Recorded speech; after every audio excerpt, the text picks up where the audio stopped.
मानगोन जोंहा फैला जे बर' गैयारि बिथांनि आं माने खेंफोरथिखौ होनो हादों नागिरदों आरोखि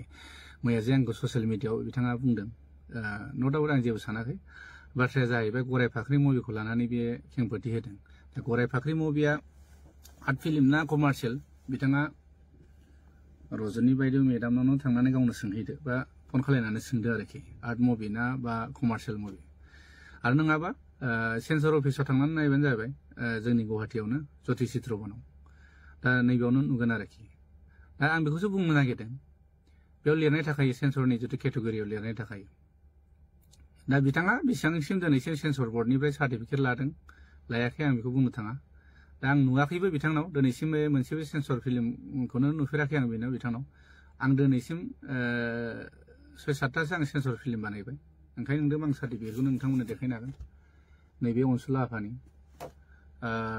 2015आवनो बानायनाय अनसुला आफा बे कमार्शियेल मुभि आरो लोगोसे नोंथां आं खोन्थाबावनो नागिरदों सिमांनि हौवा गोदान सिमांनि हौवा गोदान बिथांमोना बेखौबो नुगोन बेखौ नायबानो नुगोन आरोखि कमार्शियेल ना आर्ट फिल्म बेबो आरो लोगोसे नैबे दं सनानि न'खर आंनि 2018नि सिनेमा बेयावबो मिथिगोन आरो हिर'नि दं हिर'नि सार्टिफिकेटआ माने बेलेगाव थाबाय आं माबा नायनो मा दङ नांगौबा आं नोंथांमोननो होनो हागोन आरो फिल्मखौ नायबानो नोंथांमोन मोनसिगोन आरोखि थांखि गैयै समाज बेखौबो आं सेन्सर खालायदों आरो लोगोसे थैसाम पार्ट 2नि जितु टिजार बेयाव दङ 35 सेकेन्ड बेखौबो आङो सेन्सर खालायदों आरो लोगोसे नैबे दं थैसाम पार्ट 2निनो ट्रेलार जिथुनाखि डिउरेसना जाहैबाय 249 मिनिट्सनि बेखौबो आं सेन्सर खालायदों जाय माने सेन्सर खालायबा नों हलावहाय ट्रेलारखौबो देखायनो मोना आरोखि आरो नैबे थैसाम पार्ट 2नि जिथुनाखि सेन्सर सार्टिफिकेट बिथांमोना नायबानो नुगोन आरो फिल्मावबो नुखागोन दा बेयावनो गासैबो केटेगरि लिरनाय थाखाय अबे आर्ट मुभि अबे कमार्शियेल अबे एडाल्ट बेयाव लिरनाय थायो आरोखि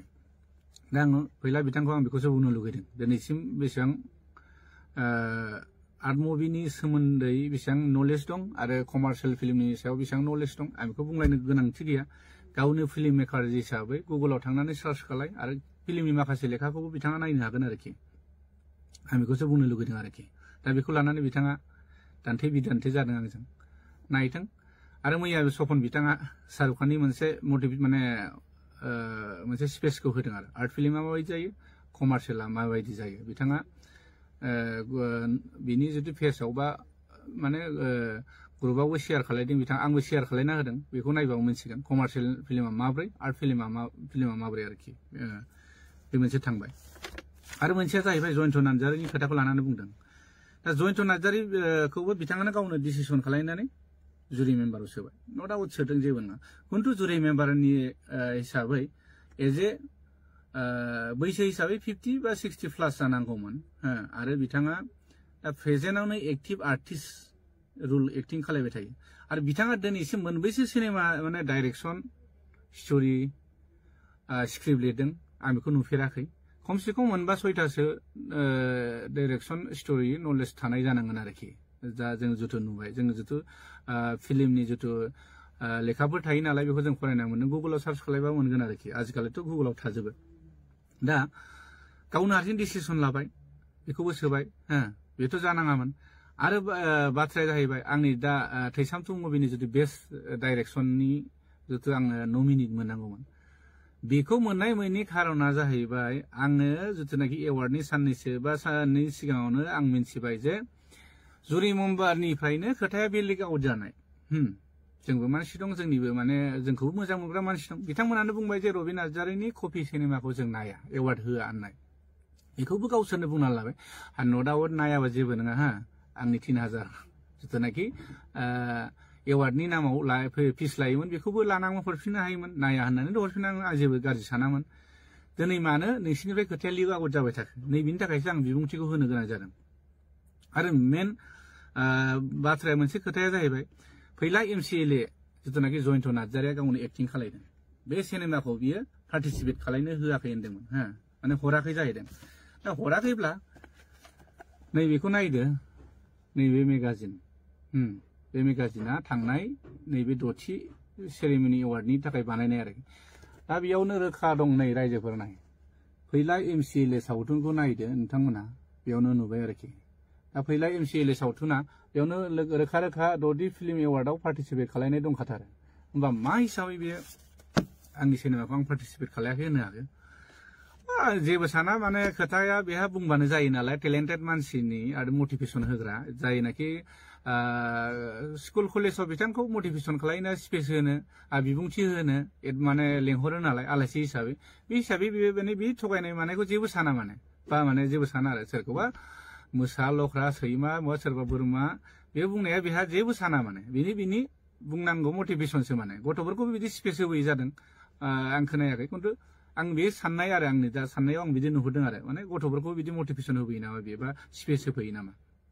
नैबे आरोखि दा आरो मोनसे भुल खालायबाय जयन्त नार्जारिनि खोथाखौ आं बुंबावनो जयन्त नार्जारिनि थानायनि थाखाय दिनै सानसोरां खाख्लारिया बेस्ट डाइरेक्टर जुरि एवार्ड मोनदों खांख्रायावनो बे खांख्राइखौ आं नायाखै आं एसे नायदों खिन्थु आं डाइरेक्ट होनखायो आं इन्ट्रेस्ट मोनाखै दै माने इनसाल्ट खालायनाय नङा रायजोफोरनाव नायबाबो सोंबाबो मोनसिगोन बे खांख्राइनि डाइरेक्सना बेसेबां स्पेसियेल जादों जायाखै बे रायजोफ्रानो नुदों बेखौ बोरै सानसोरां खाख्लारिखौ बेस्ट जुरि माने बेस्ट डाइरेक्टर जुरि एवार्ड बोरै होनो मोनखो बेखौ आसुरित मोनदां बेखौथ' बे केटेगरि एवार्ड होनाय केटेगरि जितु बेस्ट डाइरेक्टर जुरि एवार्डखौथ' कुनु सेन्ट्रेल मेम्बार प्लास डिस्ट्रिक्ट मेम्बारखौथ' पास खालायाखैमोन फट करि गोसो बायदि बोरै जानो हाखो बेथ' जयन्तनि आखाइ दं होननानै निश्चय जों बयबो मिथिखायो दिनैसिम सानसोरां खाख्लारिया मोनबेसे सिनेमा बानायदों मोनबेसे बर' सावथुनाव डाइरेक्सन होनानै बेसेबां कन्ट्रिबिउसन होनाय दं दिनै नाय मन्जिल सारमोना आजि 30-40थासो सिनेमा बानायदों जों उन्दैनिफ्रायनो मोगथांखो राजानि खोनायसे सल' माने गोबां सिनेमा दं आरोखि बिराद हिट सिनेमा बानायदों दिनै नाय सिराज बाग्लारि सारमोनखौ नाय बिथांमोना बिराद मोजां मुभि बानायबोदों बिसोरो बिथांमोननोबोथ' बे एवार्डखौ निश्चय होनो हायोमोन रजेन नार्जारि सार बिथांमोनाबोथ' गोबां सावथुन बानायबोबाय आरो सार प्रबिन गयारि सार बिथांमोन दं बिथांमोनाबोथ' गोबां फिल्म डाइरेक्सन होबाय फिल्मनि नामाव बर' फिल्मनि नामाव गोबां माने बिसोराबो कन्ट्रिबिउसन दं आरोखि दा दिनै एवार्डखौथ' बिसोरनो होनो हायोमोन ना बे जुदि केटेगरिखौ बानायदों जेब्ला जेबो नङा बानायदों होनो हायोमोन ना दिनै मानो होनाखै फुराना मानसिफोरखौ मानो नासयबाय थादों माने जेनेबा दा जयन्त नार्जारिया गावजों दा क्ल'ज नालाय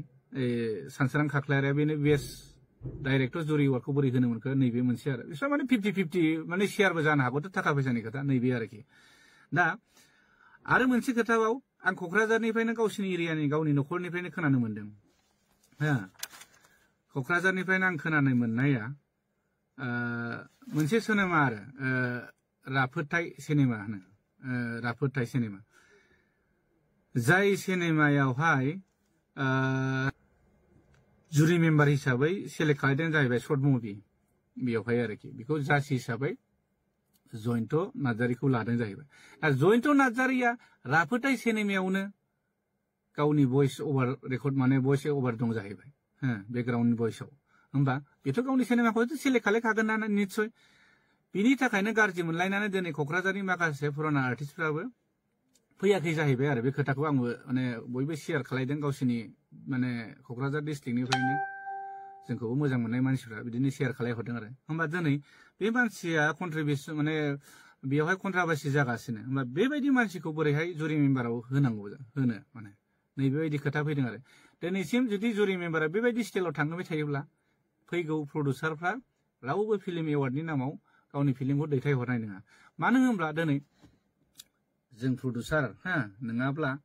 फिल्मखौ बानायाबा बिसोर जोंनि बोरै एवार्ड होनो हाखो बिसाया बोरै एवार्ड होनो हागोन नैबे आरो खोथाया दा ओंखायनो साननो लागिया जाना दं आरो खोथाया आरो मोनसे बाथ्राया बेनो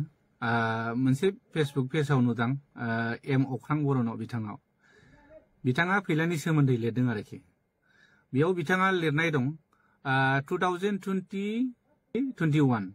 बे इयारनि आरो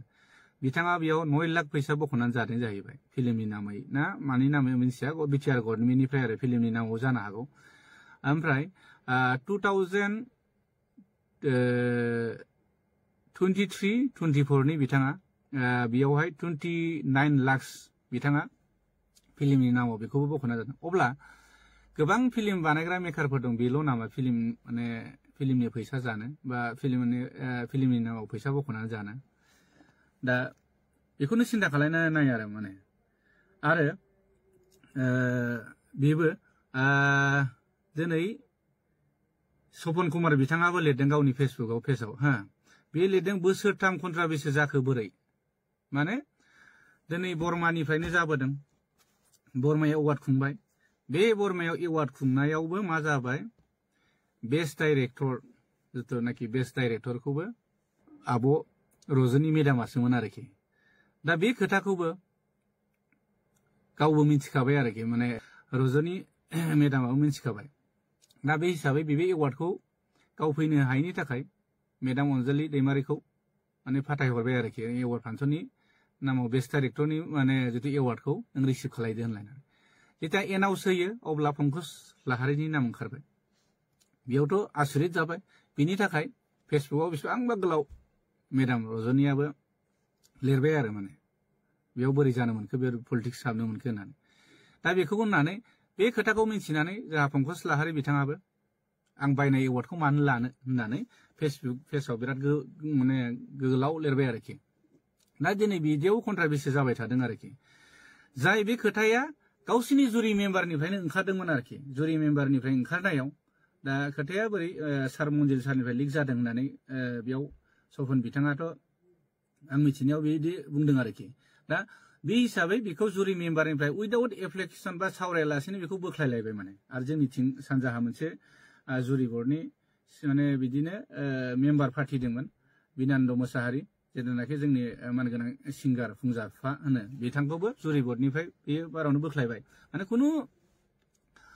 डिस्ट्रिक्टनि माने सोङालासेनो सेन्ट्रेलावबो पास जायालासेनो बिथां सानैखौ बोख्लायबाय आरो आसुरित मोनबाय मन्जिल साराबो आसुरित मोनबाय आंखौ मानो बोख्लायखो नैबे खेथ्रआव आरो बेयावबो बिसोर कन्ट्रभार्सि जाबाय आरो थांनाय एवार्डआव दालिगावआव जादों दालिगावनिफ्राय बर्मासिम 150 किल'मिटार जागोन होनदों ओमफ्राय क'क्राझारनिफ्राय हेड अफिसा जेरै बिसानि हेड अफिस बानायदों क'क्राझारनिफ्राय दालिगावसिम 50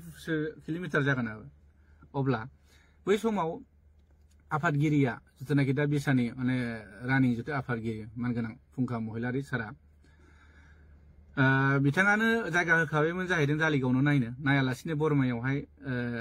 जोंहा सेक्रेटारि गुरु पबित्रनि स्टुडिअ नायफैबाय बेयावबो बिदिनो जाबाय आरोखि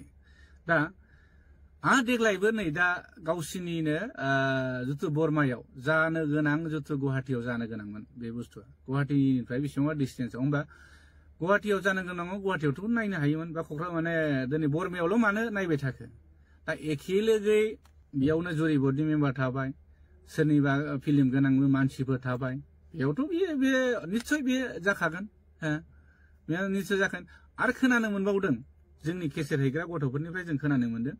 सिनेमाया ओरै प्ले जाबाय थायो फारसेथिं जुमाय ज' ज' लोंलायबाय थायो ओरै होननासो खोनाबावदों आरोखि आं खोनानायसो बेसेबां सैथो खिन्थु केसेट हैग्रा गथ'फ्रा बे बाथ्राखौ बुंदों आरोखि माने जोंनि प्रडिउसारफ्राबो खोनानानै गाज्रि मोनदों आरो बेनिखायनो सपन कुमार बिथाङाबो दोरोदनाया बेफोरनिफ्राय जादों आरो दिनै फुराना मानसिफ्रानो दोरोदलांगासिनो आरो फुराना मानसिफोरखौ दिनै बिसोरो सनमान होनो हायैया माने बिराद दुखुनांथाव बाथ्रा जादों आरो जेनेबा बे आरोखि दिनै जोंहा मानगोनां सेक्रेटारि गुरु पबित्रआ बोसोरथाम दिनै जों 6 बोसोर जाबाय बे रानिं जानाया खिन्थु बिनि सिगां मा होनो कर'नानि जिथु सुबिदा उसुबिदानि थाखाय एवार्डखौ फाथिनाय जायाखैमोन खिन्थु रानिं दा कन्टिनिउस बोसोरथाम फाथिबाय बर्मा दालिगाव गुवाहाटि बेयावबो कन्टिनिउ माने गालाय गुजायानो जोबा आरो अब्ला आं बेखौसो बुंनो लुगैदों माने जोंनि मानगोनां सेक्रेटारि बिथाङा बेबायदि गालाय गुजायाव मानो बरनाम लाबाय थाखो गावखौ दिनै नोंखौसो बयबो दुसिदों रिजाइन हो साल्ला थुला दिनै नोंनि दैदेनाव बिदि जादों होननानै बयबो बुंसोलायदों दा अब्ला होमबा बुला सोरनि जाना थांगासिनो दिनै नोंसिनि दैदेनाव बिदि जाना थांदों सिगाङावहाय जिथु सारदि प्रग्राम सियारिनि दैदेननाय समाव बिदिथ' जाफेराखैमोन उनु गुलाय गुजाय जाबाय बिराद मोजाङै थांदोंमोन आरोखि नैबेखौ नुदों आरो दा बुस्थुआ जाहैबाय माने खोथाया जाहैबाय आरोखि बेफोर गासैबो फैलानि आखाइ दंजोबो आरो जेरै बिटिआर गभर्नमेन्टनिफ्राय जेथा फैलाया मानगोनां फैला सारा आरोखि जे फैसाखौ बे बख'बासो आर्टिस्ट सेसनाबो एवार्ड खुंनो हागोन नालाय बे सिस्टेमै जाहैबाय आरो ओंखायनो फैलानि फिदिंनायाव माने मोसाबाय थानांगौ गोनां जादों माखासे जोंनि दैदेनगिरि बिथांमोना मानो होनोब्ला फैलाया फैसाखौ फैयाबानो बे एवार्ड फांसन खुंनो हाया नालाय खिन्थु नैबे भुल जादों आरोखि भुला मा जादों जेखि गभर्नमेन्ट फैया मानो बिटिआरआव गभर्नमेन्टआथ' सोलायबाय थानो हागौ पार्टिया सोलायबाय थानांगौ न' डाउट खिन्थु बेयाव जोंहा मोनसे जिथुनाखि फिल्मनि मोनसे केटेगरि थाखायो बेयाव इएमबो थाखायो फिल्म लाइननि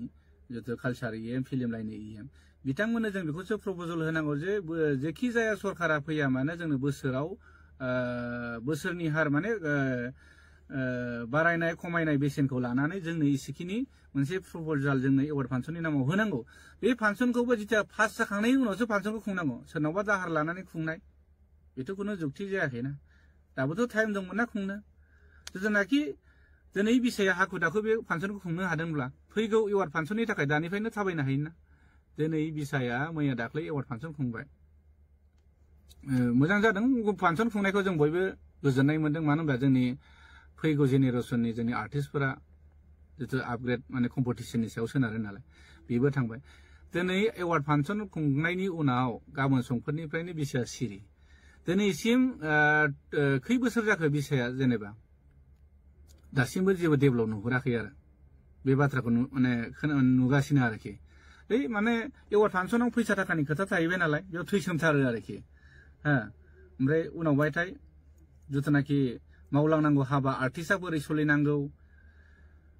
सिंगारफ्रा बोरै सोलिगोन आरो प्रडिउसारफ्रा फिल्म बानायनानै बोरै फैसा मोनफिनगोन मार्केटआव बेखौबोथ' सिन्था नुहुरनांगोन आरो मोनसे आं भुलखौ बेखौ नुहुरबाय थादों आरोखि दा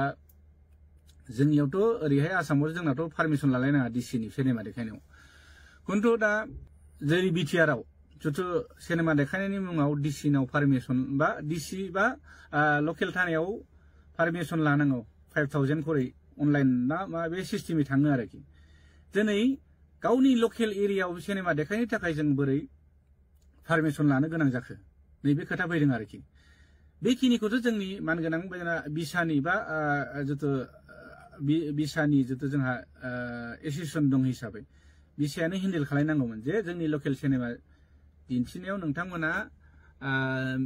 इसिबां रां लानो मोना लाबाबो मिनिमाम मेक्सिमाम माने 5,000 बहुत बांद्राय आरो बे कमिटिया माने लस जानाय जायो आरोखि आं बेखौ नुहुरदों आरो बेफोरखौ जों मावनांगौ हाबाया बे बिसानि निस्सय बेफोरखौ नायनांगौ प्रडिउसारफ्रा मार्केटआव मा सोलिदों मा सोलिया बेफोरनि खोथा साननांगौ जादों एक्टर एक्ट्रेसआ बोरै फिउचाराव फिल्मजों जानो हागोन बेखौबोथ' साननांगौ गोनां जादों बेखौबोथ' साना एवार्ड फांसन खुंबाय बेनिफ्राय थांबाय आरोखि आरो मोनसे खोथा दा दाख्लै एवार्ड सेरेमनियाव होनदों जोंहा मानगोनां बिटिआरनि जितु सिबा बुंलांदों 50 लाखसनि बाजेट होनदों दा 50 लाखसनि बाजेट खुंनो थांनायाव जा जोंनि माने डिस्ट्रिक्टनि जितु जा 16टा डिस्ट्रिक्टनि मानगोनां आफादगिरि नेहाथारियानो बे बाजेटखौ मिन्थिया आरोखि दिनै बयबो सेरेमनि एवार्ड सेरेमनि होननानै जेनेबा बिटिआर सरकारा होदों होननानै बयबो लैहोर थांदोंमोन मिनि खुसि रंजा गारि भारा लाना होननानै सोरबाथ' जेनेबा फ्रायानो जोंनि मानसिया पार्सनेल गारि गैया नालाय भारा लाना थांनो गोनां जादों दा बे हिसाबै खुसि थांबाय माने भारा मोनखागोन गारि भारा हरखागोन हिसाबै थांबाय जेब्ला फांसना जोब्बाय फोरसा खारबाय बेबायदि खोनादों आरो बिबानगिरिफ्रा खुनु सोर फैदों ना सोर गारि भारा मोनदों बेखौ मिन्थिया आंथ' कार्बि आलं पार्टिनिफ्राय खोनानो मोनदों बिसोर ट्रेभेलार लांदों पार्सनेल गारि गंसे ना गंनै लांदों टटेल 35,000सो खरस जादों आरो बिनि गेजेराव बिसोर मा हरदोंनो 6,000 दा बिथाङा जाय फैसा लाग्रा हरजाग्रा बिथाङा दुखुजोंनो माने मा खालायगोन मा मागोन होननानैसो सिन्था खालायबाय आरोखि ओमफ्राय बेबो मोनसे दुखु मोननानै फोरमायलांबाय कार्बि आलंनि पार्टियाबो बिदिनो गफुरनिया गारि गंथाम लांदों बिसोरो गारि गंथामजों 11,000 थाखा हरदों जाहैबाय बेयावबो बिसोरबो दुखु मोननाय खोनादों दिनै बुंनोसो हायाखै बिसोरो आरो बिदिनो क'क्राझार पार्टि दं ओरै बिथां मिथुराम फंबायाबो बेबो बिराद दुखु मोनदों जाहैदों मोसानो लाबोदोंमोन बेबो रां मोनलाङाखै माने बांसिनानो मोनलाङाखै आरो बाथ्राया बेयाव मोनसे पार्टिसिपेटआ मोसानायनि नामावल' फैसा हरदोंनो बेयावबो होमबा मोनब्रै डिस्ट्रिक्टआवल' आर्टिस्ट थाबाय नामा ओरै होमबा मानोथो 16टा बा 16 जिल्लाखौ लानानै मानोथो नैबे बिसाखौ खुंनाय जायो होमब्ला जोंनि गफुर बा सिमोनसापुरनि सोरबा राङापारा सोरबा कार्बि आलंनियाबोथ' बेयाव मोसाहैनो हानाय मानसि दंमोन ना दा बाथ्राया बे दिनै बेफोरनिबोथ' अडिटखौ होनाय नङा बिसोरो जेसेबां जादों बे केलेंकारिया जाबाय थादों आरोखि ओंखायनो अडिटबो गैया बिनिफ्राय अडिटबो गैला ओमफ्राय मा जागोन आं बेखौनो सानदों जोंनि गफुराव खुंनानै नायफै आं ओंखामखौ सेस्था होजोबगोन 4 लाख 5 लाख थाङो आङो ओंखामखौ आं बानजोबगोन नोंसोर दाना गफुरसिम फैनानै गारि भाराखौ नायनायनायनि मोनसिदों क'क्राझारनिफ्राय गफुरसिम फैबा बेसेबां जायो गुवाहाटीनिफ्राय फैबा बेसेबां जायो मुसलपुर बरमानिफ्राय फैबा गफुरसिम बेसेबां खरस थाङो नोंथांमोना बेखौ नुगोन आरो फैगोन बोसोराव खुंफै आं हेल्प होगोन गासैबो जानाय लोंनाय गासैबो जेसेबां थाङो बोथिनै बोथिथामबा आं बेदरजोंनो जाहोजोबगोन हो जोंनि गफुराव खुंफै जुदि गोहो दंब्ला हो गारि भाराखौ नोंसोरो जुदि बेयावनो मिथिगोन बेसेबां गारि भारा बेसेबां खरस थाङो बेसेबां माने डिस्टेन्सनि सायाव बेसेबां थाव खामो जोंबोथ' गारि सालायनाय मानसि जोंबो मिथियो हो दा बेफोरखौ लानानै माखासे डिस्ट्रिक्टनि मानगोनां आफादगिरि नेहाथारिफ्राबो दुखु फोरमायदों बिसोरथ' होनदों माने बेबायदि आफादाव थाबाय थायोबा माने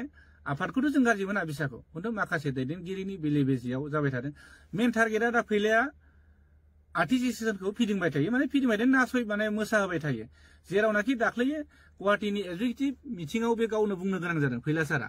जे बिसायालायनो सोरबा फैलानि आन्दारावल' सोलिबाय थायो आरो निस्सय दिनै बे बाथ्राया नोंगौखायसो बे बाथ्राखौ बुंदों नों खोमायाव खोनानो मोनदों दा बेबायदि नोङो सासे बेसेबां बयजोंबो मान होजायो बयजोंबो सनमान होजायो बयजोंबो नोङो स्कुल कलेजाव नोंखौ धर्मनि मिटिंआव बिबुंथि होनो लिंहरो अब्ला नों बेबायदि गाज्रि मुंखौ लास्लायस्लाय बे आफादावहाय मानोथो लोब्बा थानो एक्टर हिसाबै एक्टिं खालाय नों बिसायावलाय माथो नांथाबबाय थादों दिनै थाखा फैसानि थाखायसो नांथाबबाय थादों आं बेखौ दिनै सिदा बुंनो गोनां जादों नों गाज्रिमोन दामोन आं बेखौ नट आउट दिनै नोंनि थाखायनो बयबो जाजोबदों होनना बयबो दिनै बुंनो हायैयावसो बुङाखै माने आरो फैगा माने माखासे बिथांमोनाबो बुंगोन दिनै नों बुं हो आं बुंनायखौ गाज्रि मोननाङा नों फैला सार दा बाथ्राया जाहैबाय गासिबनावबो लटारि गेले नोङो रावबोथ' डाइरेक्ट नोंखौ बुंनाय नङा नोंखौ बिबाननिफ्राय बा नोंखौ नैबे एवार्ड फांसनाव हाबसननाङा होननानै बुंनाय नङा नों लटारि गेले बयनिबो डिस्ट्रिक्टनि मानगोनां आफादगिरिफोरनि बिसोरनिफ्राय भटिं ला आंखौ मोजां मोनगोन ना मोना फैलाखौ मोजां मोनगोन ना मोना होननानै आरो जोंनि दा सालायनायखौ मोजां मोनदों ना मोनाखै बेखौ माने दाबो नों भटिं सिस्टेम नङा लटारि सिस्टेम गेले अब्लानो नोंनि रिजाल्टखौ मोनगोन सोर साबैसेया नोंखौ दिनै नोंनि बेबायदि एवार्ड फांसननि मुङाव बा फिल्मनि नामाव थाखा माने खालामनानै जाबाय थानायखौ आरोखि नों थांनाय बारावबो नोङो आदा मैथाखौ बिराद गाज्रि बुंहरदों जुमाय लोंनानै नोङो बेबोथ' बिराद दुखु मोनना थादों सानजानि हिसाबै दिनै सानजाहा प्रबिन बसुमतारिया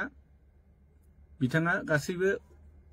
बिनि दैदेननायाव बेसेबां फिल्म बानायदों बे सिमोनसापुरि धेमाजियाव बिथांनिफ्राय सोरजिनाय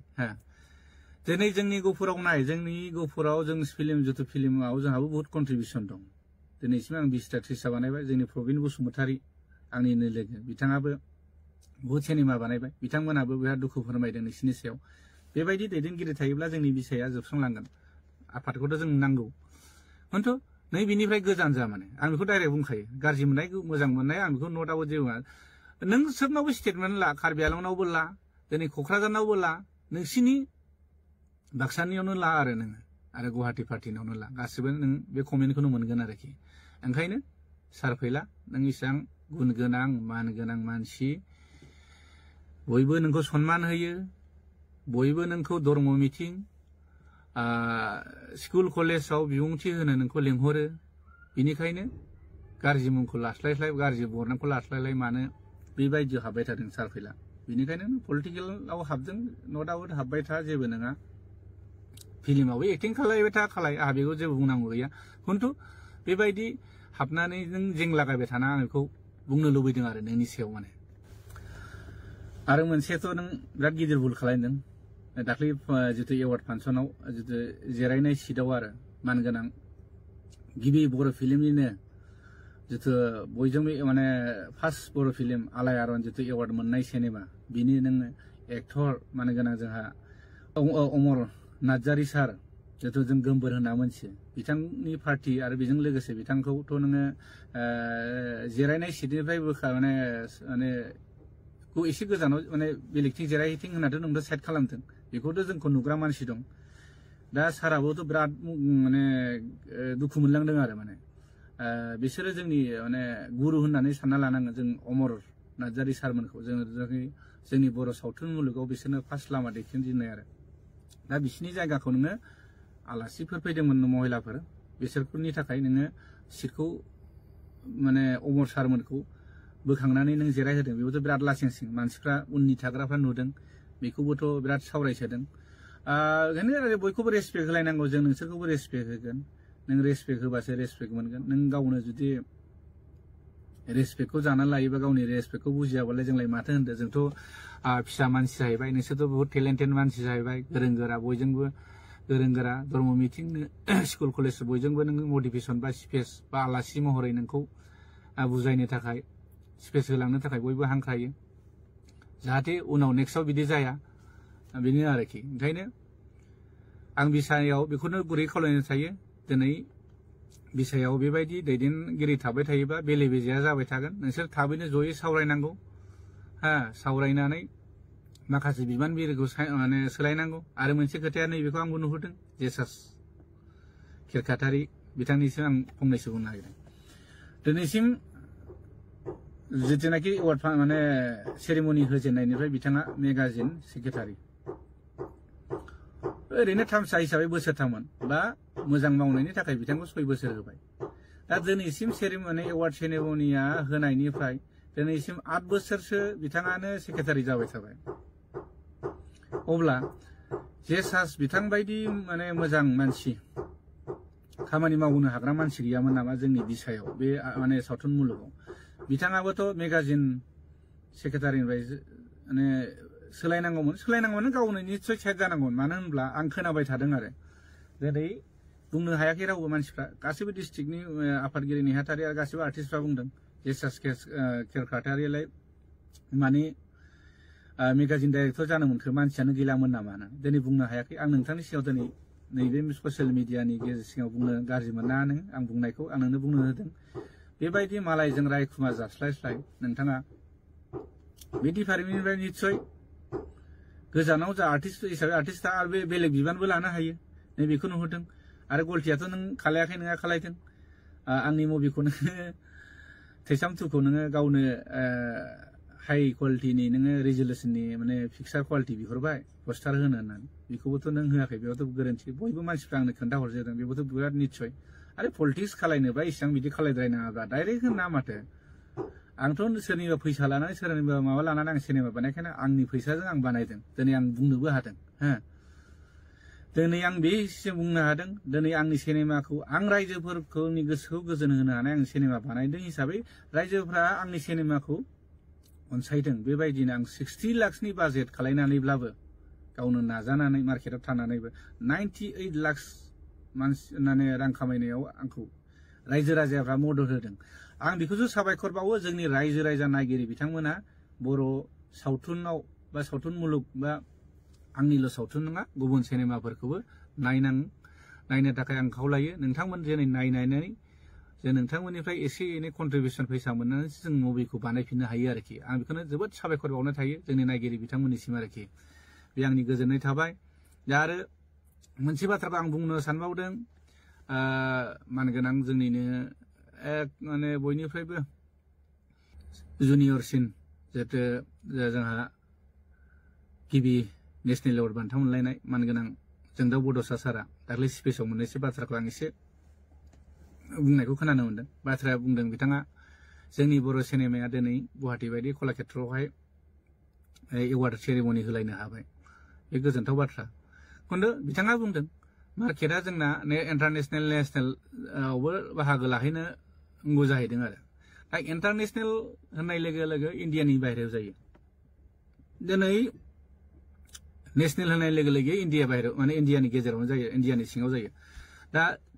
दिनै जोंनि गावनि मार्केटखौ जोङो गावनि स्टेटआवनो देखायनो हायाखै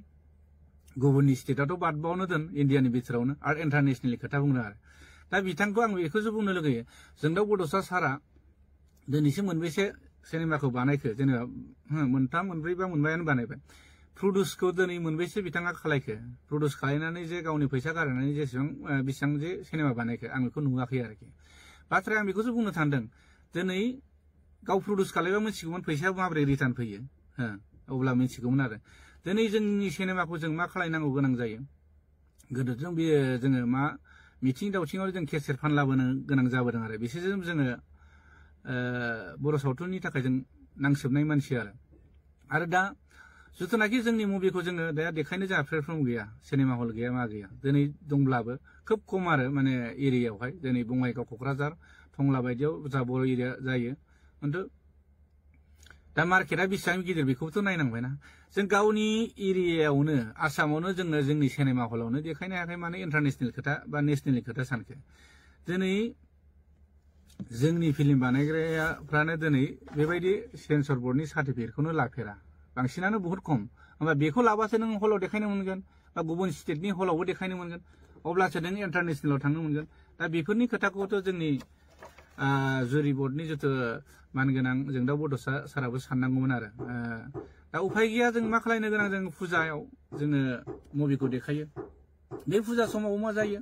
बोथोरा गाज्रि अखा हायो थांनाय बोसोरावबो थांनाय बाराव बहुत मोजां मोजां सिनेमा ओंखारदोंमोन बिथांमोना बिराद लस जानाय ओंखारदों प्रडिउसारफ्रा बाजेट गिदिर गिदिरनि सिनेमामोन दा नैबे आरोखि जोंहा हलनि गोनांथिया बे आरो दा जोंनियाव हला 6टा ना मोनबा हल जादों होनदों रौता ओमफ्राय बागानपारा सिमला ओमफ्राय रुनिकाटा सेरफांगुरि बिदिनो 6टा ना मोनबा हल खुलिदों दा नैबे जोंनि हलावबो जोंनि सिनेमा एथ' देखायनो मोननाय नङा मानो देखायनो मोना होनबा जोंनि आर्टिस्ट एस'सिएशननि सार्टिफिकेटखौ लानानै बे सिनेमाखौथ' देखायनो मोना मानो होनबा जोंनि आर्टिस्ट एस'सिएशननि सार्टिफिकेटआ जेबो भेलुआनो गैया जास्ट जों जेनेबा मोनसे बिसानि बा मोनसे ससाइटिनि आन्दाराव होनायसो जों लायो आरोखि दिनै बेफोरबायदि सेन्सर बर्डनि सार्टिफिकेट गैयाब्ला सिनेमा हलाबो दिन्थिनो होखाया आरोखि होमब्ला गावनि सिनेमाखौ गावनि जायगायावनो देखायनो मोनाब्ला होमबा मा जानो नैबे आरोखि ओंखायनो आं बयखौबो बुजायो जोंनि प्रडिउसारफोरखौ बयबो सेन्सर खालायनायनि नामावथ' बारा थाङा 30,000 40,000 डिउरेसननि सायाव बारा 50,000 आरो होमबा बेफोरखौ गारनो बानानै नोङो गावनि सिनेमाखौनो अपेनलि देखायनो हाया गुबुन स्टेटआवबो देखायनोबो नों गिलं बेबायदि जायो आरोखि दिनै आं जेरै हायद्राबाद सिनेमा हलाव देखायदों बेंगलराव देखायदों डिमापुराव देखायदों इटानगराव देखायदों बेबायदि देखायहैनो हानाय नङा आरोखि खिन्थु आंखौल' आं बुंना लादों जादों बे नङा आंनिबो भुल जागोन खिन्थु आं बेखौसो मटिभेसन होयो आरो जोंनि जेना प्रडिउसारफोरखौ जाहाथे लस जानाङा जेरै जोंनि दा बाजेट जिथुनाखि थिकादार नङाबा जोंहा माने बाजेटनि फिल्म बानायनो हाखाया मानो होनब्ला जोंहा मार्केटआनो गैखाया दा बेखौनो आं सानो आरो जोंनि फिल्म मेकारफ्राबो खोब सानलायनांगौ जे जाय बाजेट फिल्म बानायदों प्रडिउसार जिथु थिकादार बिथांमोना ओंखारदों 30 लाख 40 लाख 50 लाख गारदों बिथांमोननि सिनेमाखौ जाहाथे रिकभार खालायनानै प्रडिउसारखौ नेक्स्टआव जों मोनफिनो नैबेखौ साननांगौ आरो ओंखायनो दा मार्केटआव जोंना बुहुत खस्थ' आरो बेखौनो आं नुहरदों आरो ओंखायनो जों इन्टारनेसनेल खोथाखौ साननानै लाब गैया जों गावनि जायगायावनो जोङो मार्केटखौनो खालायनो हायाखै आरोखि दा भिडिअ'आथ' खोब गोलाव जाबाय आङो दा बेनो आरो भिडिअ गोलावनि थाखाय आं निमाहा बिनाय थाबाय जाहाथे आं बुंनांगौबा माने बुंबावसिगोन आं बयखौबो अननाय आरो खुलुमनायखौ बावहरबाय आंनि नायगिरि बिथांफोर सावथुन मुलुगखौ नायनानै मोजां मोनग्रा रायजो राजाफोरखौ आंनिफ्राय फिन आरो खुलुमनायखौ बावहरबाय बेयाव माबाफोर गोरोन्थि जायोब्ला निमाहा मोनगोन आं खुलुमनाय थाबाय जै बर' हारिनि बर' नायगिरि सावथुन मुलुग नायगिरि बिथांमोना बयबो जै जाथों।